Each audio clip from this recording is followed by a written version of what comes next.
कल ग्रुप में मैंने ये पोल डाला था कि अपना जो टेलीग्राम ग्रुप है उसमें कि आंसर लिखने में दिक्कत आ रही है, क्योंकि जो बीपीएससी के स्टूडेंट्स हैं उस ग्रुप में अधिकांश, उनसे पूछा था मैंने कि आपको आंसर लिखने में क्यों दिक्कत आ रही है। तो बहुत सारे लोगों ने बोला था, आप उसका रिजल्ट देख ही सकते हैं, बहुत सारे लोगों ने बोला था कि या तो आज तक कभी लिखा नहीं है या कभी शुरुआत कैसे करना है यही नहीं पता है। अधिकांश लोगों के पास कंटेंट भी नहीं होता है। कंटेंट नहीं होना कोई बड़ी समस्या नहीं होती है, इसलिए बड़ी समस्या नहीं होती है कंटेंट नहीं होना, क्योंकि अधिकांशतः होता है कि पढ़ा नहीं है कोई टॉपिक तो उसको कैसे लिखें, ये चीज़ दिक्कत आती है कि उसमें लिखें क्या ये नहीं पता होता है। ओके, लेकिन आज तक कभी नहीं लिखा, ये थोड़ा सा स्थिति सही नहीं होता है। मैं आपको दोष नहीं दे रहा हूँ, ये दोष है हमारे राज्य के शिक्षा पद्धति की, जिसमें बच्चे ग्रेजुएशन पास कर लेते हैं लेकिन आंसर राइटिंग का स्किल नहीं सीख पाते हैं, निबंध लेखन का स्किल नहीं सीख पाते हैं और ग्रेजुएशन पास कर लेते हैं। आपकी बिल्कुल भी गलती नहीं है, ये आपके तरफ के जो हमारे राज्य में, बिहार राज्य में जो यूनिवर्सिटीज़ है या कॉलेज है, ये उनकी गलती होती है कि हम लोग कभी ढंग से ग्रेजुएशन को बस एक डिग्री के रूप में लेते हैं और पास हो जाते हैं। ढंग से ग्रेजुएशन जो लोग करते हैं, चाहे डीयू से करते हों या अलग अलग जगह से करते हों, उनके लिए इतना मुश्किल नहीं हो पाता है। क्यों नहीं हो पाता है? क्योंकि उनका रेगुलर लेक्चर चलता है और आंसर राइटिंग की वो लोग प्रैक्टिस करते हैं। बिना पढ़े वहाँ पर पास नहीं हो सकते हैं। लेकिन अपने यहाँ तो थोड़ा सा हाल अलग है। खैर, समस्या पर हम लोग बात नहीं करेंगे, हम लोग बात करेंगे कि समाधान इसका क्या होना चाहिए। मूल चीज़ यही होना चाहिए। बेसिक से आज हम लोग बात करेंगे। ABCD लेक्चर है ये मेंस के आंसर राइटिंग का। ABCD हम लोग सीखेंगे कि जो पहली बार लिखने की कोशिश कर रहे होंगे ना, उनको भी पता चलेगा कि हाँ ऐसे लिखा जा सकता है। ओके, तो और सबसे पहली चीज़ आंसर लिखने के लिए क्या होता है ना, झिझक आपको तोड़ना पड़ता है। जैसे पहली बार स्टेज पर खड़े होकर बोलने के लिए झिझक तोड़ना पड़ता है, वैसे ही आंसर राइटिंग के लिए भी पहली बार में आपको झिझक तोड़ना पड़ता है कि हाँ मैं लिख सकता हूँ या सकती हूँ। ओके, बेसिक से शुरू करेंगे, कैसे लिखा जाता है या कैसे नहीं लिखा जा सकता है और आंसर राइटिंग क्यों ज़रूरी हो गया है। मुझे जहाँ तक लग रहा है कि 68 बीपीएससी के बाद 69 में एक तो पीटी में ये लोग सुधार करेंगे, 4 ऑप्शन वाला आएगा, और मुझे लग रहा है 69 के मेंस एग्जामिनेशन में भी सुधार किया जाएगा। जो पेपर है उसकी संख्या बढ़ाई घटाई जा सकती है। 69 मेंस की मैं बात कर रहा हूँ।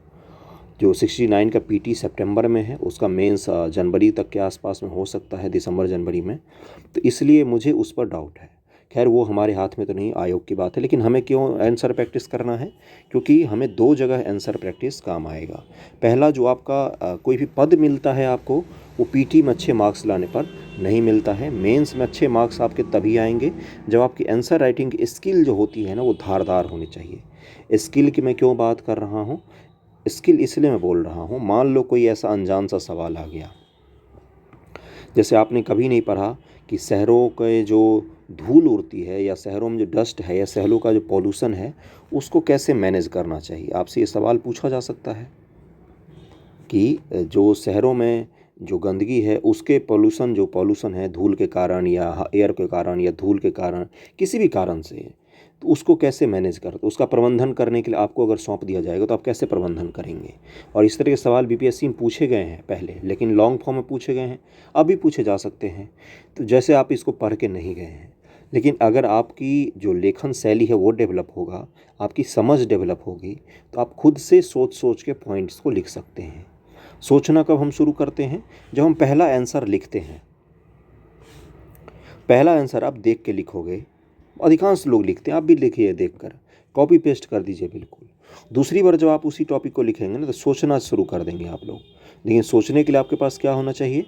कंटेंट होना चाहिए, थोड़ा बहुत पता होना चाहिए कि पॉल्यूशन क्या होता है, पॉल्यूशन में कौन कौन सी समस्याएं आती हैं, उसको कैसे कम किया जा सकता है, इन चीज़ों के बारे में।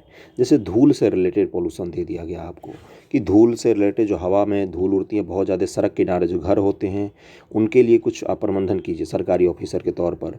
ये आपको दे सकता है कि कैसे इसको आप मैनेज कर सकते हैं। आप क्या लिखोगे कि पेड़ पौधों को हम लगा सकते हैं, रेगुलर पानी का छिड़काव कर सकते हैं। ये तो कहीं किताब में नहीं मिलेगा, ये तो आपको खुद से देखना पड़ेगा, ये सोचना पड़ेगा क्या आप कर सकते हैं अपने आस पड़ोस में। इसको क्या कहते हैं? इसको कहते हैं समझ। समझ होनी चाहिए आपको आंसर राइटिंग के लिए, बेसिक उस सब्जेक्ट का या उस चीज़ के बारे में।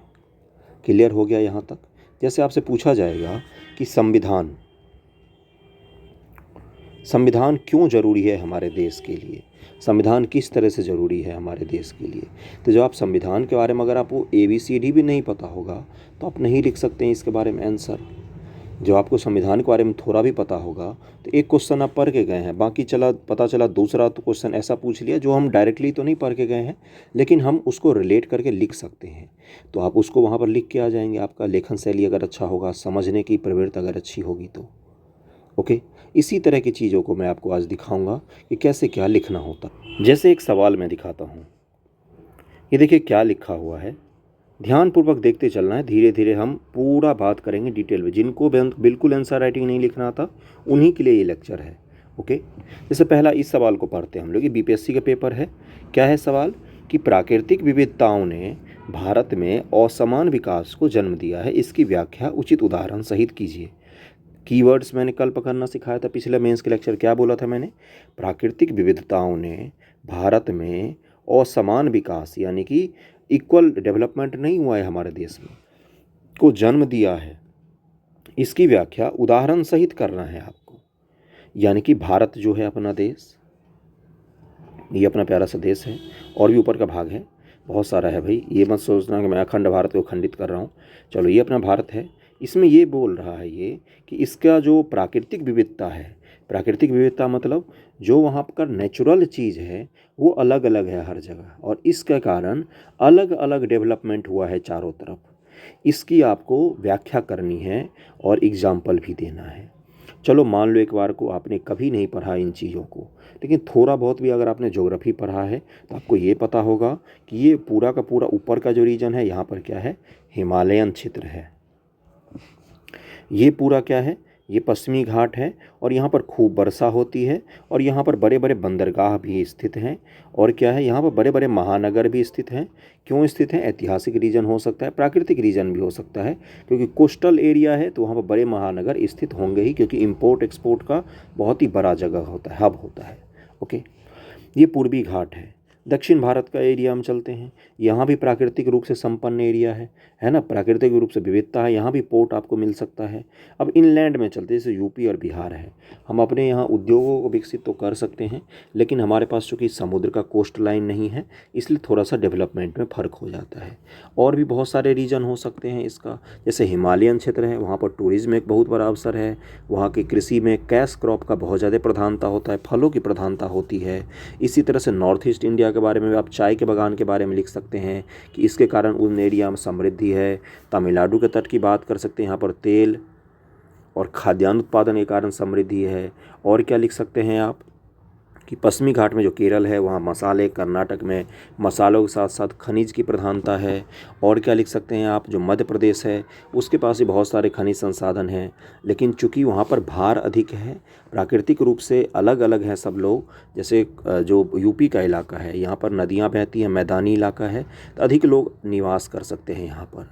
निवास अधिक लोग करेंगे तो क्या होगा, यूपी, बिहार और उत्तर के मैदान की जनसंख्या ऑटोमेटिक बढ़ जाती है। जनसंख्या बढ़ने से क्या होता है, जो हमारी प्राकृतिक संपदा है उस पर जोर अधिक पड़ता है। खेत छोटे हो जाएंगे हमारे यहाँ, नौकरी करने वाले लोग अधिक होंगे, उनको वेतन कम मिलेगा। वेतन कम मिलने से क्या होता है, जो जीवन प्रत्याशा होती है, जो लाइफ की जो क्या बोलते हैं उसको स्टैंडर्ड होता है, वो क्या होता है, ऑटोमेटिक कम हो जाता है। हज़ार रीजन बता सकते हैं, ये तो मैं बिना सोचे सारा बोल रहा हूँ। सोचने के लिए आपको समय दिया जाए तो आप इस पर लिख सकते हैं, लेकिन ये क्या इसके लिए कोई बुक की आवश्यकता थी, नहीं थी। क्या थी, एक सामान्य समझ थी। जैसे बिहार के ही बारे में आपको बोलेगा कि बिहार के प्राकृतिक विविधता ऐसा क्या है, क्यों बिहार के पास अभी भी जो प्राकृतिक रूप से चीज़ें हैं वो नहीं हैं। तो झारखंड को जब काट के अलग कर दिया गया तो बिहार के प्राकृतिक संपदा चली गई, लेकिन ऐसा भी नहीं है कि झारखंड बिल्कुल अमीर बन गया। क्या हुआ झारखंड के साथ, झारखंड का प्राथमिक सेक्टर ही सबसे ज़्यादा है। वहाँ के कुछ शहर में भले ही फैक्ट्री कंपनियाँ हों, लेकिन सामान्य मानविकी के पास आज भी पैसा नहीं है, क्योंकि उद्योग धंधों का अभी भी वहाँ पर अभाव है। तो बिहार में भी तो और भी ज़्यादा अभाव है। क्यों अभाव है बिहार में, क्योंकि हमारे पास अभी भी स्किल्ड वर्कर नहीं है। स्किल्ड वर्कर नहीं होने से क्या होता है, कोई भी फैक्ट्री लगाएगा तो उसको लागत ज़्यादा पड़ता है। कृषि के चीज़ें जो है अपने यहाँ वो सीमांत कृषक ज़्यादा हैं, इससे क्या होता है, प्रोडक्शन कम हो जाता है, विविधता कम आती है कृषि में, खाने के लिए लोग अधिक उपजाऊ करते हैं। तो इन सब चीज़ों के बारे में जब आप लिखेंगे बिना सोचे समझ, मैं बेसिक बता रहा हूँ, कहीं से नहीं पढ़ा है तब हम इन चीज़ों के बारे में लिख सकते हैं। मैं भी सोच के अभी ही ऑन द स्पॉट ही बोल रहा हूँ, कोई मैं पहले से पढ़ के इसको नहीं आया हूँ। तो ये क्या है, उदाहरण सहित आप 100 उदाहरण दे सकते हैं इसको और समझा सकते हैं। इसके लिए किसी बुक की आवश्यकता पड़ी क्या हमें? बेसिक ज्योग्राफी अगर आपको पता होगा कि किन क्षेत्रों में पोर्ट है, किन क्षेत्रों में हवाई जहाज़ है, किन क्षेत्रों में खेत बड़े होते हैं, किन क्षेत्रों में जनसंख्या ज़्यादा है, किन क्षेत्रों में जनसंख्या कम है, किन क्षेत्रों में जो स्किल्ड वर्कर हैं वो क्यों जाते हैं, दिल्ली क्यों आते हैं, मुंबई क्यों जाते हैं, अहमदाबाद क्यों जाते हैं, गुजरात क्यों जाते हैं, तो ये जब आपको पता होगा तो आप डिटेल में इसको लिख सकते हैं। और क्या लिख सकते हैं हम लोग? जैसे और क्या लिख सकते हैं कि जैसे नदियाँ हैं, उनके किनारे अधिकांशतः बड़े शहर आपको दिखेंगे, है ना, और वहाँ पर इकोनॉमिक एक्टिविटी अपने आप ज़्यादा हो जाती है। या जैसे पहाड़ की घाटियाँ हैं, वहाँ पर बड़े बड़े नगर बसाए जाते हैं, जैसे देहरादून से लेकर अलग अलग जगह। तो ये क्या है, ये प्राकृतिक विविधता के कारण असमान विकास होता है अपने देश में, अब पूरे दुनिया का यही हाल होता है। ओके, अब चलते हैं हम अपने मूल सवाल पर जो मैंने आज दिया था वहाँ पर, उसको देखते हैं क्या सब दिया था उसमें। मैं आज ग्रुप में मैंने दिया था 2 सवाल, एक दिया था, ये आंसर भी मैं आपको दिखाऊंगा। एक सवाल दिया था मैंने, बहुत ही आसान से शुरू किया, पहली बार बहुत सारे लोग आंसर लिख रहे हैं इसलिए उनके लिए शुरू किया है। 1857 के विद्रोह कारण और परिणाम को लिखिए, 250 शब्द में मात्र लिखना था। चंपारण आंदोलन कारण परिणाम को लिखिए, सबसे बेसिक सवाल यही होता है, चंपारण आंदोलन के कारण और परिणाम को लिखना है आपको। क्या लिख सकते हैं इसमें, आपको वो मैं कंटेंट भी लाया हूँ, लेकिन सबसे पहले कुछ चीज़ें मैं समझा देता हूँ आपको किस तरह से आंसर राइटिंग का प्रोसेस कैसे काम करता है। ध्यानपूर्वक देखना, समझ में आ जाएगा। सबसे पहले आप क्या करेंगे, सबसे पहला चीज़ करना होता है कि जैसे चंपारण आंदोलन है तो इसको आप पढ़िए, किसी भी बुक से पढ़ना है, किसी बुक से पढ़ सकते हैं, किसी भी कोई तो एक सोर्स होगा ना जहाँ से आप पढ़ रहे होंगे आजकल, तो इसको ढंग से बैठकर पूरा का पूरा स्टडी करना है, देखना है कि क्या है, इसका कारण क्या था और आंदोलन कैसे प्रगति हुआ इस आंदोलन का, और इसका अंत में परिणाम क्या निकला। इसी तरह से किसको पढ़ेंगे आप, इसी तरह से आप 1857 के विद्रोह को। सबसे बेसिक सवाल है गुरु, इतना बेसिक से मैं नहीं शुरू करता हूँ बीपीएससी के लिए। मैं तो सोच रहा था निबंध दूँ लिखने के लिए, जो उन्होंने अतुल प्रसाद जी ने बोला है कि निबंध हम पूछेंगे बिहार के एक मुहावरों पर, तो मैं सोच रहा था पता है कौन सा निबंध, कि हरबरी विवाह, क्या बोलते हैं, हरबरी विवाह कनपट्टी भर सिंदूर, बिना मेल के विवाह कनपट्टी भर सिंदूर। ये अच्छा है निबंध, इस पर पूछा जा सकता है भाई, आपसे पूछा जा सकता है इस पर, इस तरह की चीज़ें उन्होंने बोला है पूछेंगे, और ये अपने बिहार में खूब चलता है कि क्या बोलते हैं उसको, बिना मेल के विवाह और कनपट्टी भर सिंदूर। तो इस तरह की चीज़ें पूछी जा सकती। मैं तो इस पर देने वाला था, लेकिन सोचा कि कल पोल करने के बाद कि बेसिक से शुरू किया जाए। तो इसको आप कैसे पढ़ेंगे, सबसे पहले आप जब पढ़ना शुरू करते हैं तो 1857 के कारण को पढ़ते हैं। उससे भी पहले एक चीज़ को पढ़ना होता है कि इस विद्रोह के बारे में किस राइटर ने क्या बोला है। कुछ लोगों ने इसको सिपाही विद्रोह कहा है, कुछ लोगों ने इसको राष्ट्रीय विद्रोह कहा है, जैसे वीर सावरकर जी जो हैं पहला स्वतंत्रता आंदोलन मांगते हैं। कुछ लोगों ने इसको केवल क्या बोला है, हिंदू मुस्लिम का युद्ध माना है क्रिश्चनों के विरुद्ध। तो ये अलग अलग इतिहासकारों के अलग अलग राय हैं, इसको सबसे पहले आपको ध्यानपूर्वक पढ़ना है। उसके बाद आप कारण को पढ़ेंगे, उसके बाद आप क्या लिखेंगे, परिणाम को लिखेंगे, और आपका छोटा सा आंसर कंप्लीट हो जाएगा। कारण को आप कैसे लिखते हैं, कारण जब भी लिखा जाता है तो इसको बांटते हैं हम लोग, सामाजिक कारण, आर्थिक कारण, राजनीतिक कारण और कोई सांस्कृतिक कारण वगैरह सब हो सकता है। ऐसे कारणों में बांटते हैं। फिर हम परिणाम लिखते हैं कि इसका परिणाम क्या प्रभाव पड़ा आने वाले समय पर।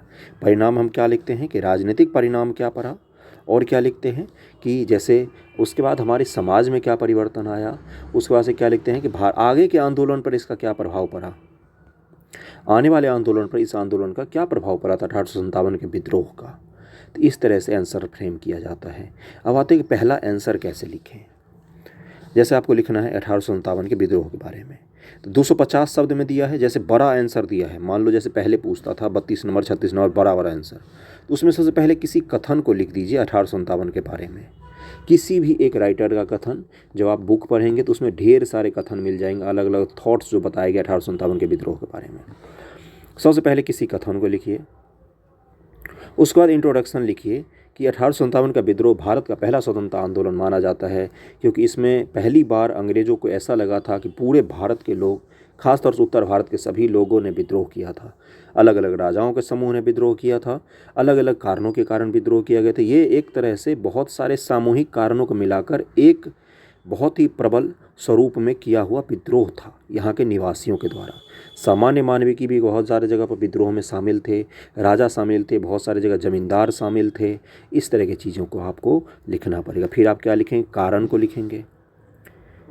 कारण लिखेंगे, क्या क्या क्या क्या कारण लिख सकते हैं कि जैसे हड़प नीति हो गया, बहुत सती प्रथा का उन्मूलन कर दिया गया था, जात पात के कारण बहुत ज़्यादा भारत में तनाव की स्थिति बन गई थी, या फिर इनफील्ड राइफल वो तात्कालिक कारण था। कारण में भी क्या आता है, एक तात्कालिक कारण भी आता है, जिसके कारण क्या होता है, कोई भी विद्रोह ट्रिगर होता है। ट्रिगर मतलब कि इकट्ठा होता गया है बहुत सारे कारण, लेकिन एक कोई पॉइंट आ जाता है जिसके बाद विद्रोह भड़क जाता है। तो वही था इनफील्ड राइफल वाला, तो उस पॉइंट को आप लिख सकते हैं। फिर आप परिणाम को लिखेंगे और आंसर खत्म हो जाएगा।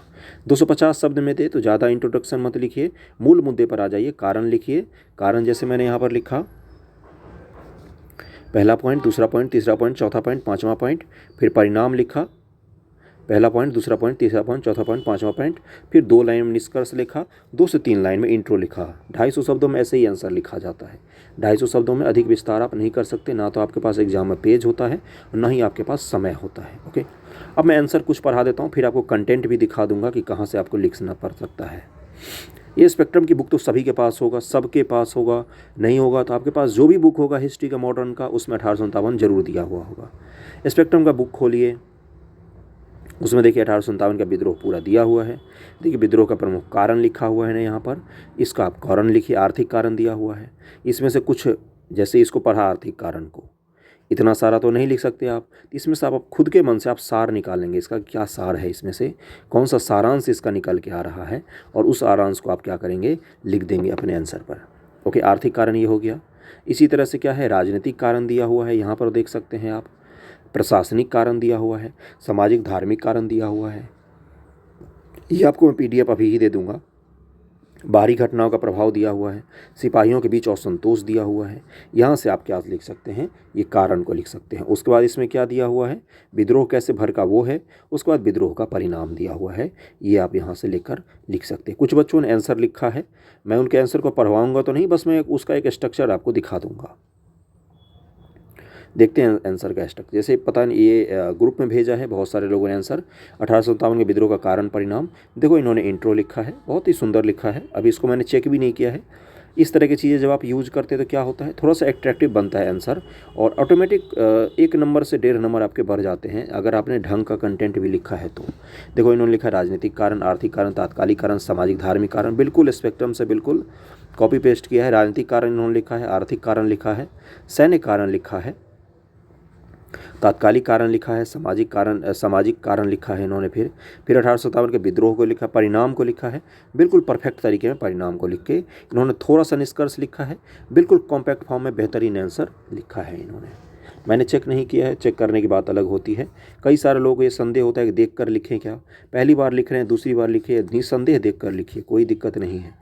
बस हाँ, वो चीज़ समझ में आ जानी चाहिए, जब आप अगली बार उसी आंसर को लिखें तब आपको देखना ना पड़े, फैक्ट्स को तब देखना ना पड़े आपको अगली बार लिखते समय। पहली बार लिख रहे हैं, निसंदेह देख के लिखिए, कोई दिक्कत नहीं है। इसी तरह से एक और आंसर है, ये किनका है, 1857 के, ये भी इन्होंने आंसर लिखा है। इन्होंने कारण लिखा है बहुत सारा, ये देखो कारण है, अलग अलग लिखा हुआ है। अवध का मामला, कारण और परिणाम, फिर से यहाँ पर आ गया है। इनका आंसर मैंने नहीं पढ़ा है, बस मैंने वहाँ से PDF ले लिया तो कि मुझे आपको दिखाना था किस तरह से लिख सकते हैं। परिणाम में देखो इन्होंने लिखा है सेना का पुनर्गठन हुआ था, संतुलन वगैरह से बहुत सारा चीज़ लिखा है, सिविल सर्विसेज वगैरह बहुत सारा कुछ लिखा है, उसको तो हम लोग पढ़ लेंगे फिर कभी। लेकिन मूल रूप से मेरा क्या था, आपको दिखाना कि आप आंसर राइटिंग जब शुरू करें तो इस तरह से शुरुआत करने के लिए आप यूज कर सकते हैं। बुक्स को यूज़ कीजिए, वहाँ से पढ़िए, लिखिए, थोड़ा सा समझ को भी यूज करना पड़ता है। हिस्ट्री में तो आपको फैक्ट्स चाहिए होता है, हिस्ट्री में तो आप अपनी समझ का कम उपयोग कर सकते हैं, हाँ, लेकिन रिलेट जरूर कीजिए, कंपेयर करने का जरूर कोशिश कीजिएगा हिस्ट्री में जब भी लिखिएगा तो। और कुछ अपने मन से थॉट्स जरूर लिखने की कोशिश करना, लाइन अपनी लिखने की कोशिश करना, शैली अपनी होनी चाहिए, लेखन शैली, है ना। किसी बुक से देख के भले ही लिख रहे हैं, लेकिन लिखेंगे आपको उसको आप अपने शब्दों में। इस तरह से मैंने कोशिश किया है पहला आंसर जो लोग नहीं लिख पा रहे उनको गाइड करने का। आगे और भी मेंस से रिलेटेड वीडियो आएंगे। चैनल पर पहली बार है तो सब्सक्राइब जरूर कीजिएगा, क्योंकि अच्छा कंटेंट आपको मिलेगा। Okay, thank you so much आप सभी का।